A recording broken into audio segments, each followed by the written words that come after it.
What's up, everybody? This is Trey Biddy with HawgSports.com, HawgSports.com. The Division I Council, NCAA Division I Council, has voted to approve voluntary athletic activities in football, basketball, and we're going to talk about that today because this is huge news. Now, the SEC still has to approve everything on Friday, lift their ban, but we're going to get into that and more. Pete Roulier is also going to join us. It's all happening on HawgSports Live.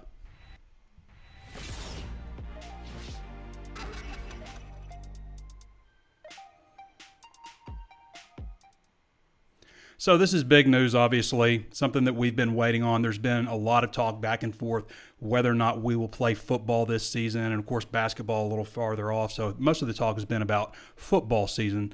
So I've run some interesting polls also that we'll talk about, and Pete will have some stuff to us also on the transfer portal. I want to remind everybody before we get started, of course, there's plenty of ways to watch and listen, always streaming on Facebook Live. Be sure to follow the page if you haven't done so already. We're almost up to 80,000 follows on Facebook Live. I'd love to hit that mark before football season starts. Also on YouTube, be sure to subscribe to the channel, hit the notifications bell so you're notified anytime we upload new videos. If you're listening on Apple Podcasts, please throw us a 5-star review and say something nice about us if you like the content. It definitely helps bump our channel up. And we're also available anywhere else you can think of to find your favorite podcast. Right now, HawgSports.com is 60% off or $1 for your first month. So be sure to go sign up right now. I think it breaks down to like 12 cents a day, 83 cents a week for great insider Razorback coverage. And it's not just stuff that's going on right now because recruiting, most of our VIP stuff is recruiting stuff, and that stuff never ends.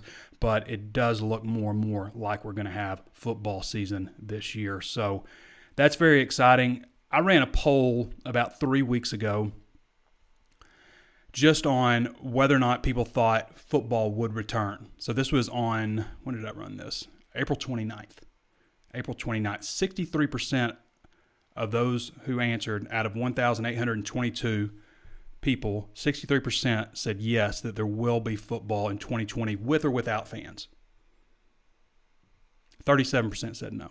I ran the same poll almost exactly 3 weeks later, May 18th, presented to the same group of people. There's no way to tell if the same people voted. Obviously, that probably didn't happen, but presented to the same group of people on Twitter around the same time of day. 78% said yes, that college football will return. 22% said no. That's a pretty drastic difference. It's 15%. That's 15% of people changing their minds. I thought that was really interesting. So it doesn't mean we're having football. It doesn't even, SEC still, again, has to lift the ban on Friday. They will do that. I think we all expect that. But I think more and more, when we look at the situation that we're in, we have to take steps to reopen. I've said before, I think we made the proper moves in shutting things down. And now that we know more about the virus, there are more things that can help.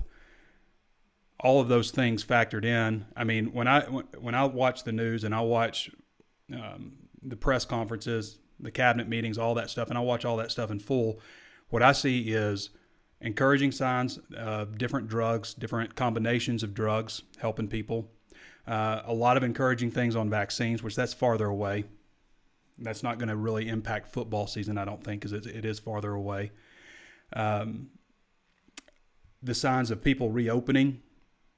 It doesn't seem to have this dramatic increase. I think for the most part, not everywhere, but most part, people are being careful. People are practicing social distancing, wearing masks, doing the things that they need to do. I've also seen, encouraging things about the ultraviolet light in subway cars in New York. I think that's big. But when we think about the other things also, I also saw that, so in the United States, they diagnose 1.7 million cancer cases every year. With this period, they're down 80% overall on cancer screenings, 90% on colonoscopies, 87% on mammograms.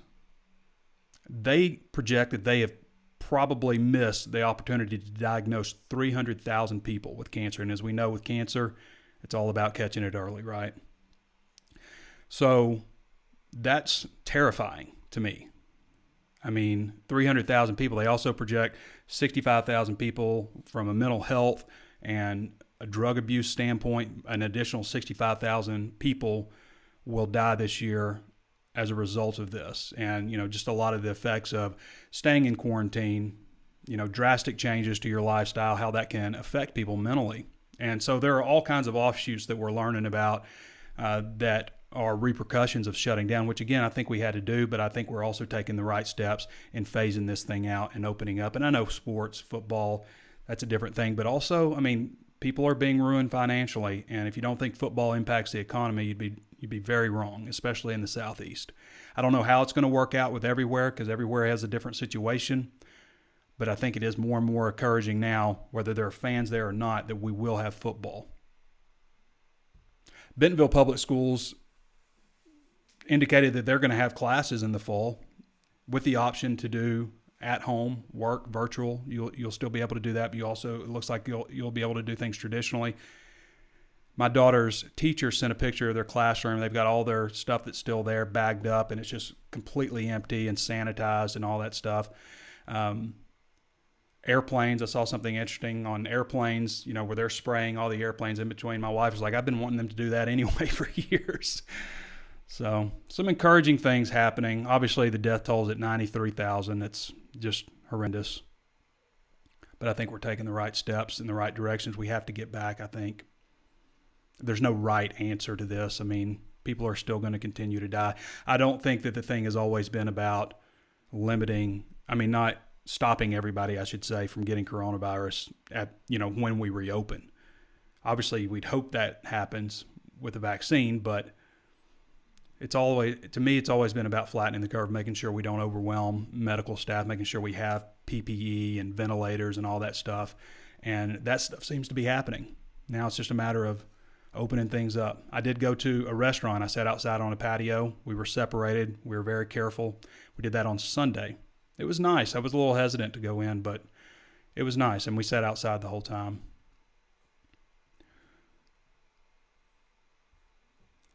So it doesn't look like there's going to be one-time NCAA transfer waivers until at least 2021, 2022. That's another thing that's come out. There has been a lot of talk about allowing athletes one time to transfer if they don't like their situation, whether they're a freshman or whatever. I do not like this rule, and I'll tell you why. And I'm all for athlete rights, and I think everything's moving towards that, but I think there's also other elements that you have to protect. The game, people's interest in the game, fans, coaches, all that stuff has to be protected. It's not just the athletes, although they're very important, obviously. I don't mean to mitigate that.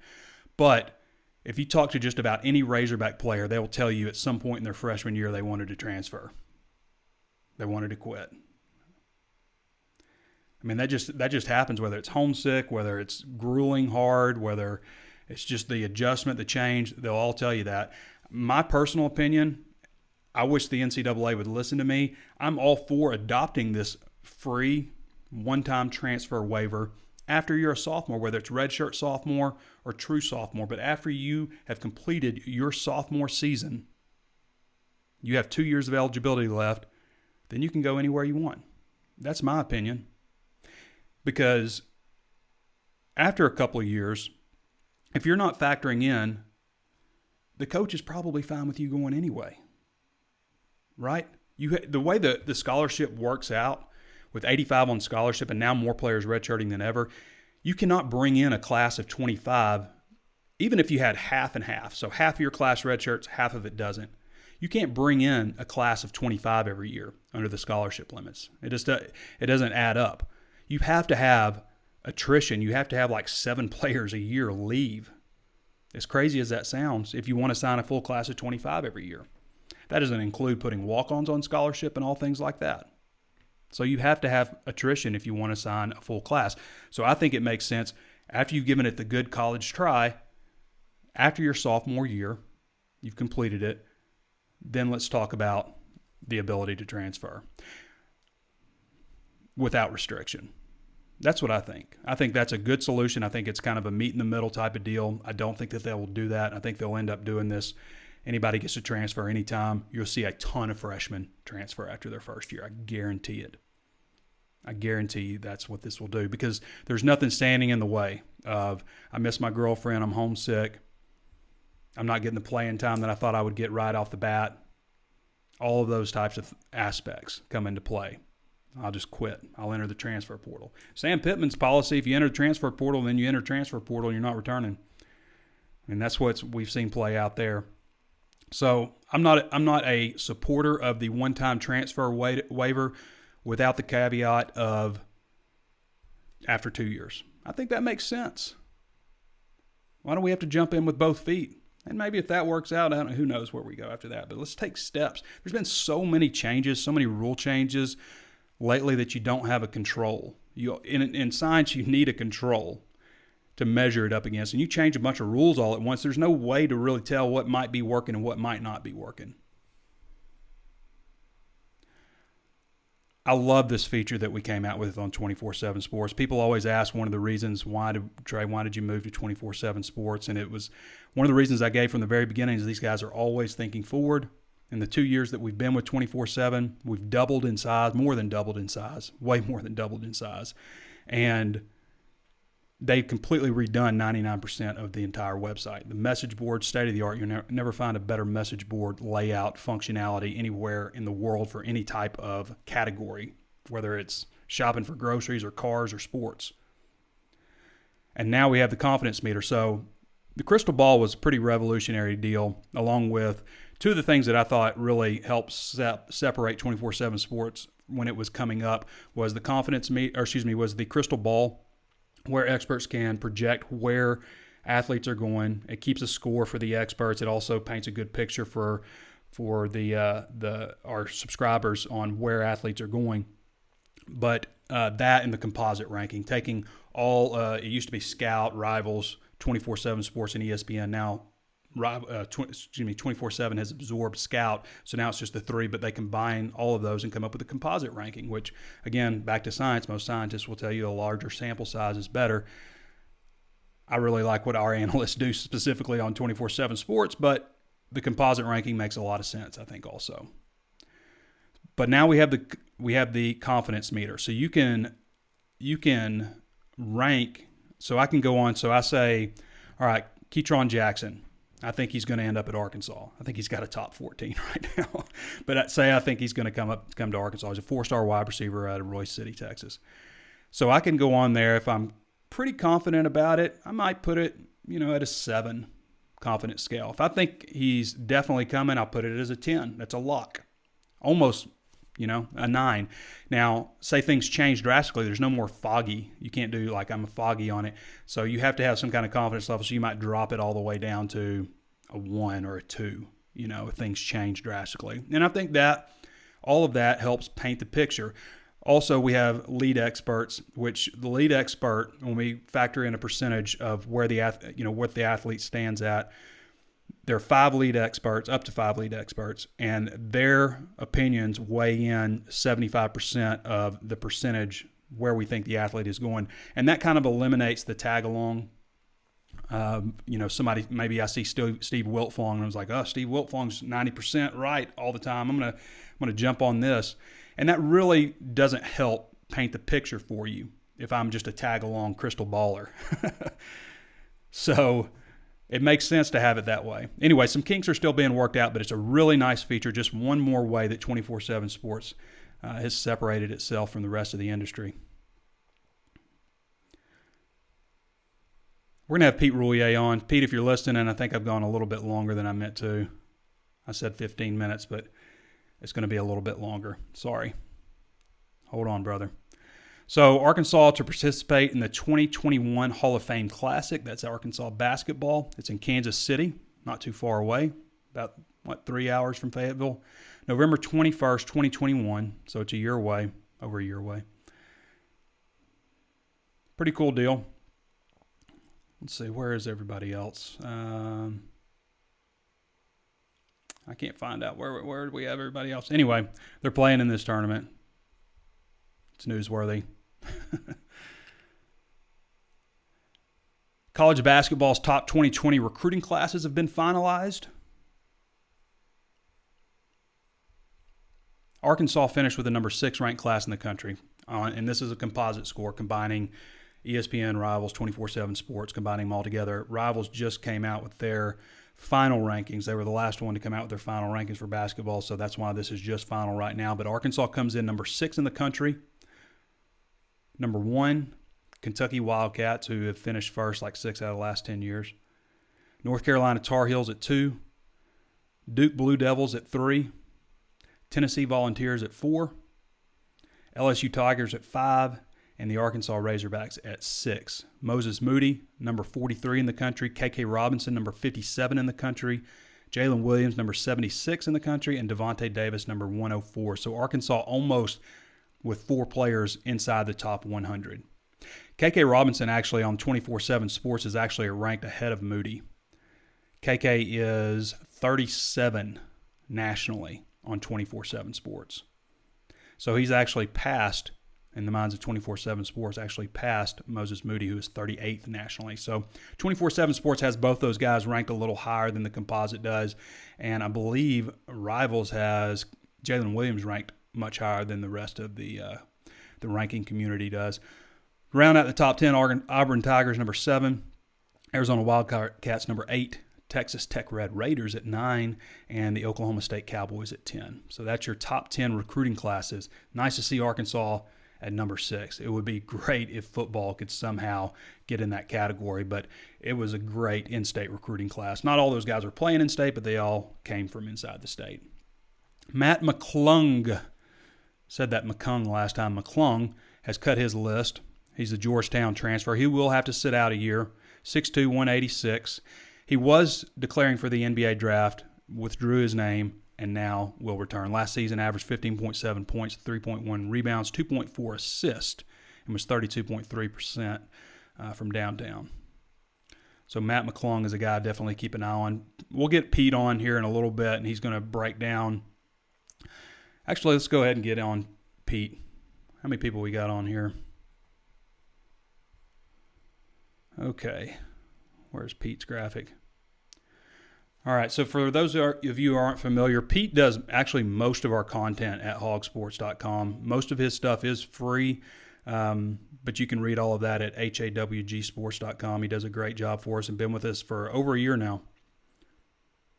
And really has become Mr. Transfer Portal. He seems to have all the information when it comes to who's transferring. Hey, Trey, can you hear me?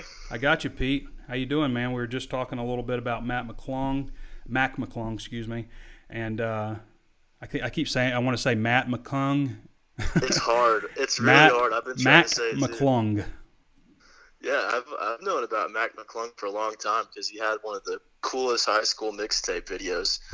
You know, those ones with the sweet rap music in the background. He also had this whole dunk thing with Allen Iverson bowing down to him in the high school dunk contest. And then, of course, he's Riff Raff's cousin. So there's so much hype surrounding Matt McClung. One of those highly sought after. I haven't heard Riff Raff in a long time. Tiptoeing in my Jordans. He's still around, but obviously he hasn't put out any bangers lately. But he's a huge name, man, and it's really getting the fans excited. Every time I post something on Matt McClung, it gets a lot of interaction because he's such a kind of interesting prospect. I think my favorite Riff Raff line is walked in the club with a cup full of motor oil, straight ball, and Rose Bowl. He's always talking about his Versace flip-flops and all that. Man, he's a really interesting character. The thing about it is he really supports his cousins. Like you can check out his Twitter page. He's always posting stuff about Matt McClung. So if he decides to pick Arkansas out of all those 7 schools, you might see Riff Raff in Fayetteville, and not just at Fraternity Row, actually at the Bud Walton games. So, Pete, do you think we're going to see Arkansas add a transfer in this class? I mean, where do things stand right now with Isaiah Joe? I know the NBA deadline for withdrawing your name from the draft was pushed back from June 3rd. I'm not sure when the date is now, but I know it was pushed back from June 3rd. So if Isaiah Joe comes back, is Arkansas going to add a transfer? Are they going to? Do we see some attrition with the roster? Well, I mean, it's kind of up in the air, but from my personal perspective and from what I've known from Musselman since he got here last year and talking to him, it seems like he's the type of guy to, even if you do have all those scholarships, he's going to add the best players that he can on his roster, then figure out the scholarships later. Right. And it does feel like he wants to add a transfer because out of all these guys that still haven't committed to a school, a lot of them are including Arkansas on their top list. Mm-hmm. So I think there's definitely a shot that Arkansas adds a chance. And it's not just top 10 lists. You got top 3s and top 5. So obviously he's in contact with these guys and wants to add them on the team. And we don't know if that's because he feels strongly that Isaiah Joe is going to go, or if he's just going to add him because these guys are actually legit players that could contribute. Mm-hmm. You know, I personally, Pete, feel like as much as I loved Arkansas's team last year, I feel like that's going to be Eric Musselman's worst team at Arkansas. And I used to always say 3 out of 4 years, Arkansas as a program should always be in the NCAA tournament, and then look to build on that after that, 4 out every 5 years or whatever. But I really think with this transfer portal and the way Musselman works it, and he's kind of been ahead of everybody, and everybody's starting to kind of catch up, you know, aside from a few other coaches, it makes the transition years, I think, a little bit easier, where you don't just have these huge dips and where you're calling your team a bunch of young pups like Nolan Richardson used to do. No, right, and it's not just grad transfers that are going to help you out that next season. It's guys like Connor Vanover and Jedi Note who you have in your pocket for that next season. So, yeah, and like you mentioned, he has been the guy that is the transfer portal guy, and other teams have caught up. What really sucks for a guy like Musselman is teams that catch up like Kentucky or these big programs. That's what's really going to hurt him. But still, he's been in all these top lists and every transfer he's contacted, and I don't think that's going to change. And he's got a resume, and he can be like, hey, I've done it before. I'm the transfer guy, and I can make your career better. Look at what I did with Jimmy Witt. He's averaged more points in his career at Arkansas than he did at SMU. And then there's other examples of what he's done. And he's going to continue to do that and just build his resume as a transfer guy. Really feel like Arkansas hit a home run with Eric Musselman. I think that's kind of been the stance from most Razorback fans. So, Pete, can you just kind of run down where things are right now with the guys that Arkansas is in on? I think we may have done that recently, but just where Arkansas is with players who are, I don't know, mentioned in Arkansas, I guess. It seems like everybody is. Right. Well, there's 4 guys that have their list cut down that include Arkansas right now, starting with Elijah Weaver, USC transfer.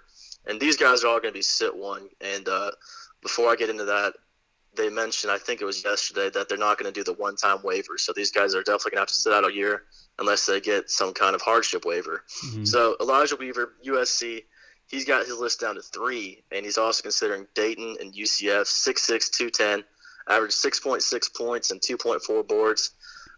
Not anything special, but he was one of those guys that was a big-time recruit out of high school. Maybe if you get him in the right situation, he can unlock his full potential. Nike Sabonde is a guy that's had his list cut for some time now. 6'4", 183, out of Miami, Ohio. Probably one of the best guards in the MAC. He averaged 13.9 points last season, but for his career, he's averaging 15.1 points. So kind of like Vance Jackson, his New Mexico swingman, that's the grad transfer. Had a down year this last season, but again, get him in the right situation, get him with Eric Musselman, and kind of unlock his true potential. He's down to 5, and he's also looking at Alabama, Georgetown, Xavier, and Georgia, in addition to Arkansas. Bo Hodges is another guy, Eastern Tennessee State University. He released his top 5, 6'4", 190, averaged 12.7 points, 5.8 boards, 2.5 assists. He's down to Arkansas, Minnesota, Butler, and Tennessee State. But it's also interesting he included Eastern Tennessee in his top 5. And I think that's always interesting. You've already seen it a couple of times during this offseason that guys from smaller schools will kind of test the market, and they look at the roster and be like, I'm good over here. I'm good being the star over at Eastern Tennessee. So I could see him going back there. But obviously Arkansas is in the top 5 that made an impression. And then as you mentioned, Mac McClung, I don't know if you got his stats or not, but 15.7 points per game, 3.1 rebounds, and 2.4 assists. Only 6'2", small little guy, but like I said, if you go out and watch his highlights, he's exciting. He's electric. I guess one of the issues would be, can he play defense in the SEC?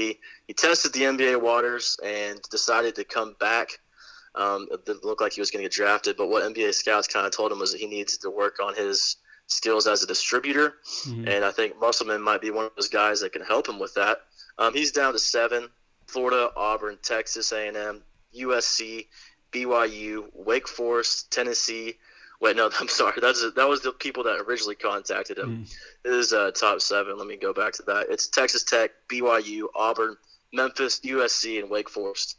And Wake Forest has actually been pretty active in the transfer portal, and they've got a few guys, so that look out for them. But that's what you're looking at right now, guys that have really cut down and are looking at Arkansas. And then, of course, he's contacted several other guys, but those are the guys that you really have to look to and say that actually they might come to Arkansas. Appreciate that, Pete. Hey, I wanted to switch gears on you a little bit. Obviously, the big news of the D1 Council voting to approve voluntary athletic activities in football and basketball. Now, for those who don't know what voluntary athletic activities in the summer mean, it means that they are mandatory. They are voluntary unless you don't want to play. This isn't the NFL.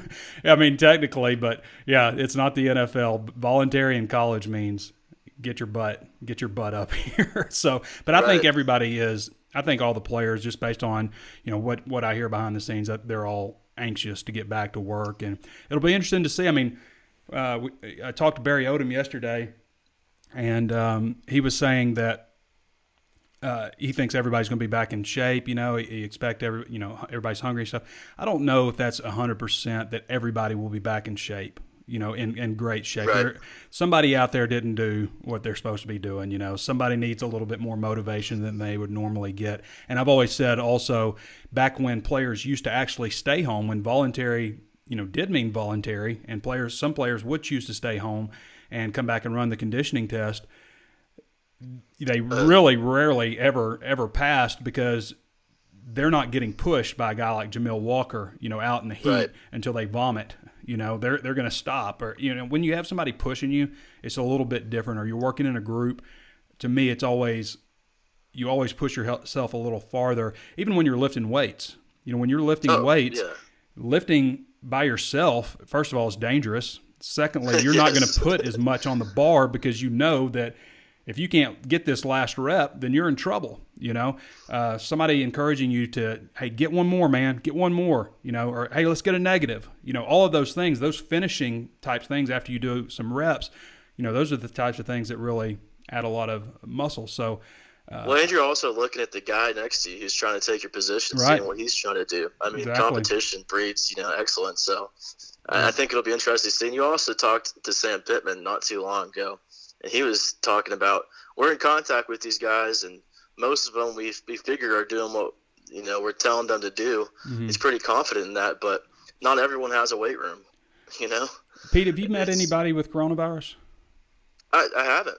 Yeah. You know anybody? Like there was a like the 7 degrees of Kevin Bacon type deal. I talked to my buddy's mom the other day, and her cousin has it, and then there's a couple of cases like that, but nobody that I particularly know has coronavirus. There's been a couple of people on our message board that have one person believes he had it or did have it, and another person thinks that maybe their son has it. So there's been some cases like that. Actually, for me, let's see, when was that? March 11th, right before everything shut down. I remember this. I was in Nashville, and the person sitting next to me for 6 hours, right shoulder to shoulder next to me for 6 hours, did not make the dinner that night, and was because he was feeling symptoms and had coronavirus. And so I found out this 10 days later. So I locked down for the next 4 days. I never showed any symptoms. Nobody in my family ever showed any symptoms, but I do want to go get the lab test. But that is the only person. It's crazy because it's right at the start of this thing. That's the only person I know personally who had it, and I was sitting next to him for 6 hours. I mean, I'm usually on pretty high alert anyway. You know me. Yeah, I know. And I was extra alert at that time. But I'm not like somebody. I wasn't wearing a mask in the airport at that time. I would now. But at that time, I wasn't. Well, I was joking with Danny because I know you were with Danny. I was joking with Danny like, oh, how's Trey doing? Is he Purelling all the time? And he was like, no, Trey's actually pretty chill about it.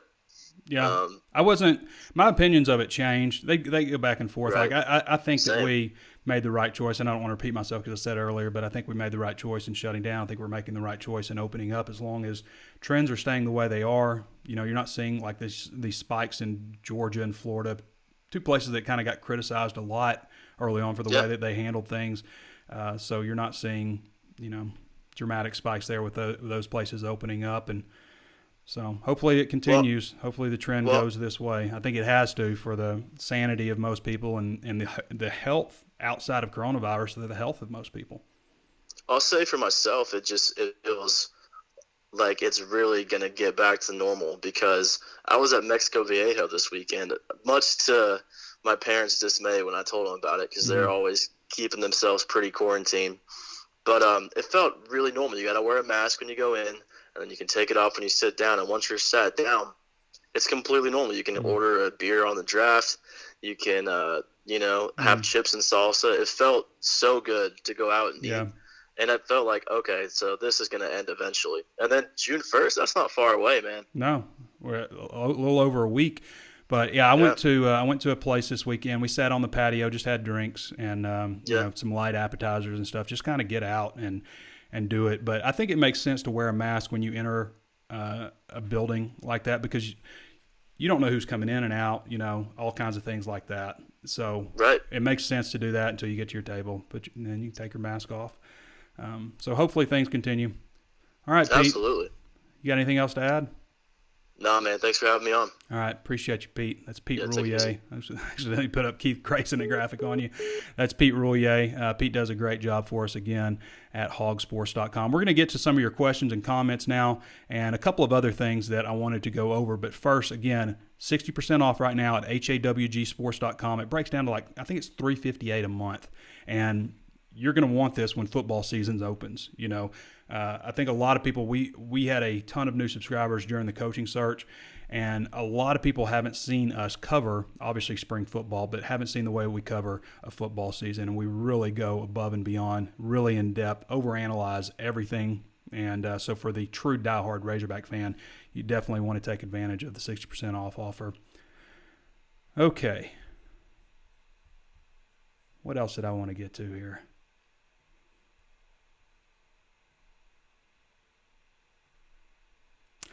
Did Matt McClung. Okay, so Brad Crawford had an article about one SEC player that must step up for each team. There was a similar article earlier just about, guys to watch, and, they were asking me about it. I was like, Traylon Burks. Got to look out for Traylon Burks. And he's such a unique athlete, and I have a nice story on 24/7 Sports, HawgSports.com, just about Traylon and some of the things that Kendall Briles said about him recently. He's a guy that I think needs to touch the ball 15 times a game in some capacity. I think he averaged, including kickoff returns, punt returns, receptions, and rushes, I think he averaged 4.8 touches a game last year, which is inexcusable to me. I don't understand why you wouldn't feed that guy the ball as much as possible in every capacity, why he wasn't returning kicks to start the year. 6'3", 231 pounds. I mean, I've said before, I just think the guy, through his, Burks has green eyes, and they really stand out. Very focused looking.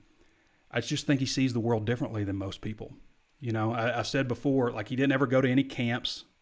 Didn't care to go to any camps. If he'd gone to camps, he wouldn't have been rated the number 104 ranked prospect in the country. He'd been way higher if he'd gone to camps. He's still a 4-star, which is very rare for a player to get a 4-star ranking if they haven't been seen in person by our national analysts. They had to go off of people like Danny, me, people who've seen him. And he's got a 23-minute highlight video, which that's great and all, but really you need about a 5-minute highlight video, at the longest that you need. So, keep it to strictly highlights. So none of that stuff helped Traylon. But as I said, before he committed, he was going to be a guy that didn't come out with the top 5 or anything like that, or announcement for announcement. He was just going to announce it and then disappear to go fishing or watch a Western, an old Western. That's just kind of Traylon Burks, just a different kind of guy. I don't know if he's still doing it now, but when this thing started, Traylon Burks went and got a job in construction when the coronavirus stuff started. Went and got a job in construction, which is the most Traylon Burks thing ever. Anyway, this article, one player that must step up for every team, took a defensive side of the ball, and it's Bumper Pool. Bumper Pool can be a popular pick because he's got a name that stands out. I've said before, if Bumper Pool gets 100 tackles in a season, he's almost a lock to get all SEC because the name jumps out. So Bumper Pool, a guy that can help shore up things in the middle of Arkansas's defense, that's who they say. Bud Elliott, who's been a great addition to the 24/7 Sports family, national football guy. At Arkansas, keep an eye on the middle of the defense where the Razorbacks could use an enforcer. The Razorbacks allowed explosive runs in 2019 like it was going out of style. It'll need bumper pull to make more stops before those runs get deep, Elliott said. We also have an article on from Barry Odom just talking about his keys to stopping big plays, chunk plays as they call them. An article from Alex Seats from our national desk. We've got like over a dozen reporters from our national desk that just churn out content, great content. I mean, and we've really just kind of doubled the size of our national desk. And this is one of the articles because CBS Sports has Sam Pittman ranked 65 out of 65 coaches in Power 5 football. 65th, which is an easy spot. It's easy to put Sam Pittman there. He's taken over a 4-20 program. He has no head coaching experience. Makes sense to put him there. These things are so often based off of what happened last year or maybe the last 2 or 3 years. I don't think Pittman will be there long. I think he's going to pull Arkansas out of this hole. I think that they'll, again, people have said, like, that's not a big deal. I think they'll win an SEC game next year. They haven't done it the last 2 years. I remember the LSU game when they won it. They broke a 17-game SEC losing streak, and they tore the goalpost down. They got excited about that. So 24/7 Sports, this has kind of been a long time coming, updated their top 247 for college football rankings. And there's several Arkansas prospects in there. This is a free article you can read from Danny West and also take a look at the ranking. One guy that jumps out, A.J. Green. He's my favorite running back that Arkansas is in on and has been. He's out of Tulsa Union, number 111 overall prospect in the country, listed as a cornerback / running back. You know, he's 5'11", 190. He's got good size, but he is explosivo. 10.38 100-meter time, personal best. Regular 10.5 guy. This guy can burn. He only moved one spot. I mean, this ranking isn't like a huge, like you see guys move a lot. It's like there's been guys that they need to get in the ranking and they haven't been, and that's what you see. I mean, A.J. Green moved from 112 to 111. You know, Ketron Jackson, who I mentioned earlier, moved from 155 to 156. Theodore Knox of the Woodlands in Texas comes in at 174. Rayshawn Benny. These are guys that Arkansas is in good shape with. Out of Michigan, moves from 192 to 198. Andrew Makuba out of Austin, Texas, number 208. Tommy Hill dropped 6 spots, moved up 6 spots from unranked to I read that wrong. He moved to number 217 from unranked. This is the kind of guy that we're talking about, guys that needed to be in the 24/7, and we haven't had a chance to put them in. It's not like we had a bunch of new stuff to evaluate, you know. Dominic Lovett moved from 219 to 226. Terry Wells, who is committed to Arkansas, moved from 238 to 245. And Drayden Norwood rounds out the list at number 247. Drayden Norwood from Fort Smith Northside, a 4-star. Terry Wells is also a 4-star prospect on 24/7 Sports. I don't know that he is on any other service, but he is on 24/7. So those are some of the, that's about, I think, maybe 10 guys, that Arkansas is in great shape with. Good shape, I should say. Decent to good shape. Another guy that Danny really likes and has a crystal ball pick in is for Raheem Rocket Sanders, 6'2", 210 wide receiver. Danny has a crystal ball pick in for him. Arkansas, Florida State, Missouri, Oklahoma, South Carolina. A few of the offers that he has. Got a really strong offer list. 24/7 Sports has him the number 20 athlete prospect in the country, a 94-star. The composite, he's also higher on 24/7 Sports. On the composite, he's a shade under 4-star ranking, just a little bit. Man, there's a long list of athletes, former athletes, those who are in sports. There's 37 people on this list here who have been diagnosed with coronavirus. I mean, everybody from Doris Burke to, everybody from Doris Burke to Richard Richardson, who's a former Razorback who passed away, unfortunately, at the age of 60 of COVID-19 related complications. Former Razorback, played in 1979 to 1982. So, thoughts with his family for sure. All right. We're going to transition over to your questions. How long are we going here? Perfect. All right. Timothy David Long says, Trey, what's up, buddy? Woo Pig Suey. What's up, Timothy? Josh Howard says, give us the scoop, Biddy. Just trying to do what we can, man. Hello, Gary Thomas. Bill Tatum says, West Memphis. J.W. Hill says, finally turning a quarter. Thank God. Thank you indeed. Andy McAdams says, love the show. Thanks for all y'all do. Appreciate you, Andy. Thanks for tuning in. Pat Graham Frick says, cancer sucks. Lost my whole family to it last year. Bring on football. God bless teachers and all the health people. Echo that. Sorry about the family, man. Awful. Donnell Poole says, let's go Hogs for next year. David Ballard says, what's the word about football season? Is it going to start on time or what? Right now, things are trending for it to start on time. What they've said is they need 6 weeks, and this gives them beyond that. I mean, more than that. They need 6 weeks. So, I'm not saying that's like a finalization. And again, tomorrow we'll find out from the SEC if they're going to lift the ban too. I would expect the SEC to lift the ban. Player return on June 1st. That's what I think will happen. I think everybody expects that. 93,000, Eric Bricky says 93,000 is a stretch because they were saying people died of a heart attack, did of COVID-19. Yeah, I mean, I think a lot of people also think that maybe this thing started way earlier and was misdiagnosed. 93,000 is, confirmed deaths, I guess, of COVID-19. I mean, I would say this. Most of the people from what I've read, again, I'm not a doctor, but most of the people from what I've read don't just die of coronavirus. They die of coronavirus and something else, some other underlying issue or, age-related. Obviously, it's affecting people who are much older than people who are younger. So, yeah, you could be right there, Eric. I mean, there's no way to know 100% because there are probably some that weren't attributed to coronavirus, but 93,000 is the official number anyway. Patricia Lunsford says, Woo Pig Suey. Justin Ashmore says, Woo Pig Suey from Jefferson. Trey Biddy is the GOAT. I don't know about that, but I appreciate you saying it, Justin. Jason Sublet says, Trey, what do you want to see from Sam Pittman during his first season of coaching to feel like we have a winning hire for the coming years of Razorback football? I want to see, first of all, a lot of it is what I want to hear. I don't want to hear about division in the locker room, division among coaches, people not doing what they say they do, people being fake, people only showing up for the cameras,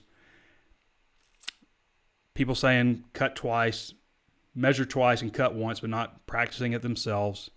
All of those types of things is what I want to hear, first of all. Secondly, I want to see a team that comes together, that fights for each other, that's bonded, that there's a brotherhood. That's what I want to see. I want to see these guys care about each other, fight for each other, care about their coach, care about their defensive coordinator, want them to succeed. And I've said this before, with Houston Nutt, you can give all the critiques you want about Houston Nutt, but 99.9% of those players loved him, and they would fight for him. They'd go to battle for him. And you saw that. You saw players speaking out on behalf of Houston Nutt when things were going downhill. Bobby Petrino was a little bit different, but the players believed in him. So it was a different way of doing things. They didn't like him, but they believed in him. They believed that he would take them to the promised land. He almost did. And then Brett Bielema, kind of the same thing. Players really loved Brett. I think maybe people felt things slipping away a little bit, but they loved him. They fought for him. There's evidence of games where they could have let go of the rope, but they fought and they battled back. You never saw that with Chad Morris. You never saw a situation where things aren't going right, the team battles back. It just didn't happen. I mean, if it did happen, it was very early. When they lost faith, there was no coming back from it. Like, they may have started the season off thinking things were together, things were united. And you see some cryptic stuff here and there from players, former players of his, but there's no question that they wouldn't fight for him at the end. Wouldn't fight for him, wouldn't fight for John Chavis.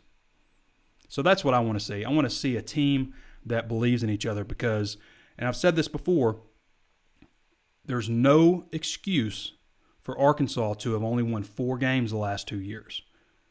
The talent may not be great. They may not be good. They may be bad. It's not a horrendous disaster where they should be getting smacked in Razorback Stadium by Western Kentucky, North Texas, on the road at Colorado State, almost losing to Portland State at home, which is an FCS school, losing to San Jose State, throwing 5 interceptions in a game. I really answered your question there, Jason. I hope you feel like you got your time. But that's what I want to see. And I would love to see some offense, some success, some rhythm. But mostly I want to see a team. I want to see a team, the sense that that's a team out there. And I never felt that the last 2 years. Billy Gaithright says, sheep tray. What is that an anagram for? Maybe I don't want to hear it. Butch Joyner says, when will all the players be back in Fayetteville? I would assume June 1st. And that's a 30-day period, 8 hours a week. I would assume June 1st. That's when the NCAA has outlined it, that they can come back, and I would imagine the SEC will approve that. Charles Deering says, yesterday, some of them are in Fayetteville. I mean, a lot of them are in Fayetteville now. And some of them, who have needed treatment have still been able to, go into the facility and everything. Donnie A. Butt says, Burks and Boyd both need the ball a lot. Yep. I pointed, speaking of the Western Kentucky game, and it just gets me mad when I start thinking about it, but why would Rakeem Boyd have 3 carries in the first half? That just screams that we don't really have we don't have a game plan. We don't have an idea going in of what we need to accomplish here. He had like 3 carries for 87 yards or something in the first half, and you can't get him the ball more? Give me a break. Joshua Shiver says, who will be the most contributing true freshman for football in your opinion? It's a great question. Let me look at the list real quick. I want to give this a good answer, some good thought. If I said defensively, I might say Miles Slusher. Where's my commitment list? I might say Miles Slusher defensively, although safeties always scare me as freshmen, but he did enroll early, and that should help enrolling early, but true freshman safeties, linebackers are always a little bit scary. Come on, there we go. So,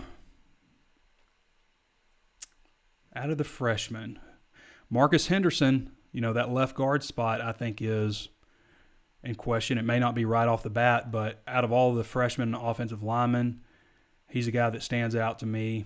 So I might say Marcus Henderson, and I know Sam Pittman likes to play freshman backs or freshman offensive linemen. I'm going to say Marcus Henderson. That's my pick. I think a lot of the other guys maybe a little bit more developmental. Miles Slusher or Marcus Henderson. That's my answer out of the freshmen.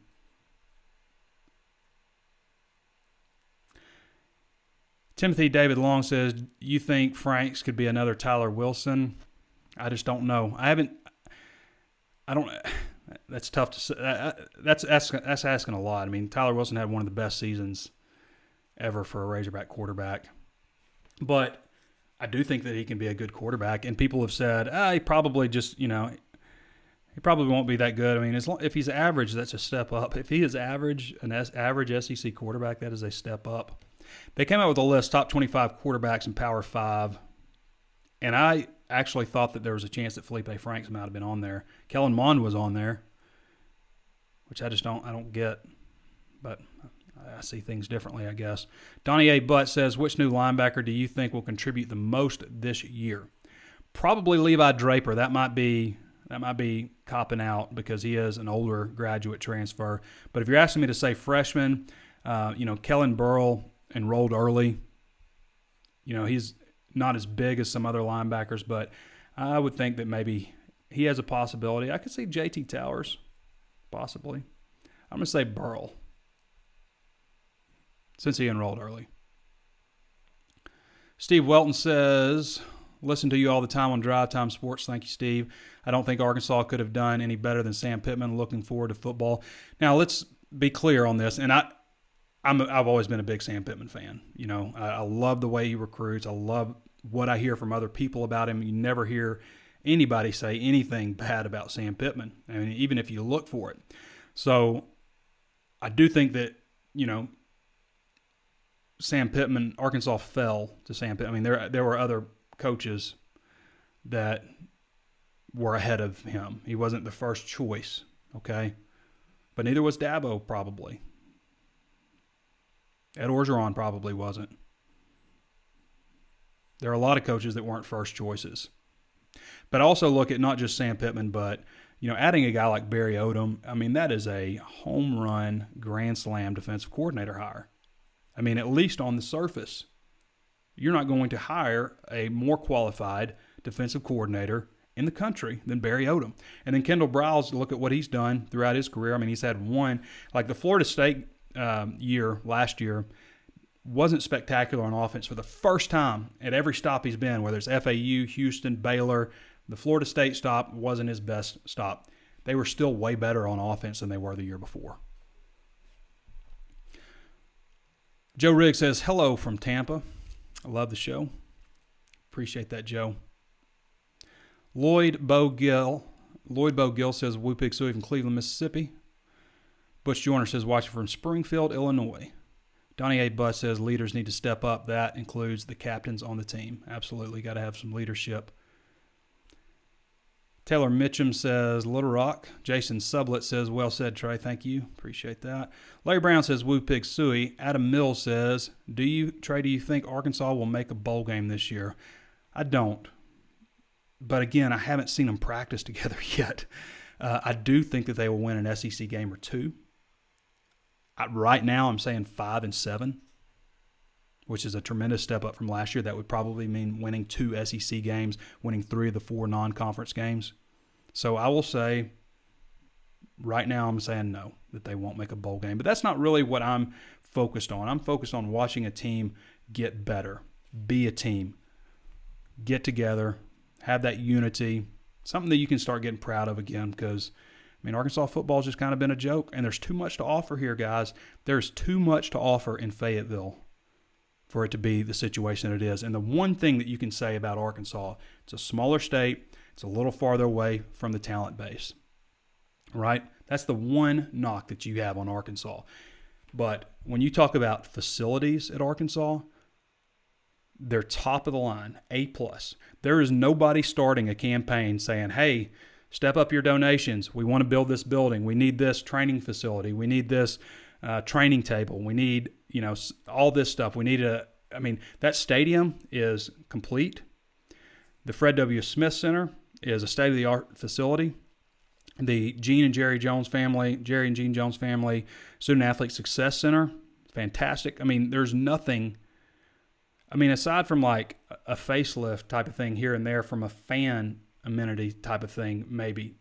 But as far as what a player needs to succeed, they're not going to find better stuff anywhere else. Fayetteville, Northwest Arkansas is a great place to live. Beautiful place to live. One of the best places to live in the country, and that's supported by U.S. News and World Report, supported by U-Haul, I think, has something like that too. There's plenty of outlets that, that represent what a great place Fayetteville is. So no excuse for it to be in the situation that it's in. I'm not saying it should be going and knocking off Alabama every other year or anything like that. But to be a disaster, come on. I'm just not buying it. I want to remind everybody, 60% off right now at HawgSports.com, HAWGsports.com. So go sign up right now. Or if you want to try the $1 special, then you can do the $1 special. And also, once you're done with this promo, and we did offer something recently, but once you're done with the promo, especially if you do the $1, you get CBS All Access for free. That's a $99 annual value for free. That's a heck of a deal. You can't find that. Plenty of ways to watch and listen, always available on Facebook Live. Be sure to follow the page. Again, we have almost 80,000 followers. If you want to see when the video pops up, we put all of our free content here, and as well as a lot of national stories on our Facebook page. It's one of the, if not the best Facebook page for following Razorback coverage anywhere. So be sure to follow the page if you haven't done so already. Also available on YouTube. Subscribe to the channel if you haven't done so already, and hit the notifications bell. Throw us a thumbs up. Throw us a like if you like the content that we're doing. Let us know. Let others know. And more importantly, that you do like what you see, because the more interaction people have with our video, with our podcast, the more likely it is to get bumped up when people do searches and things for Arkansas Razorbacks, things you might like, those types of things. So it really helps us out just by simply throwing a thumbs up, commenting, sharing it with somebody else, all of those things we'd really appreciate. If you're listening on Apple Podcasts, please throw us a 5-star review. Say something nice about the show if you like it. If you don't worry about it. But if you do, we'd love to have that from you. Don't want to make you do anything you don't want to do. Also available on Spotify, Stitcher, anywhere else you can think of to find your favorite podcasts. And I guess we'll be back with you guys next week. Who knows what might happen next week, but things are trending in the right directions finally. So hopefully that'll continue. Everybody stay safe out there. I want to thank Pete Roulier for joining us. I want to thank you for your questions. This has been Trey Biddy with HawgSports.com, and we'll catch you next time.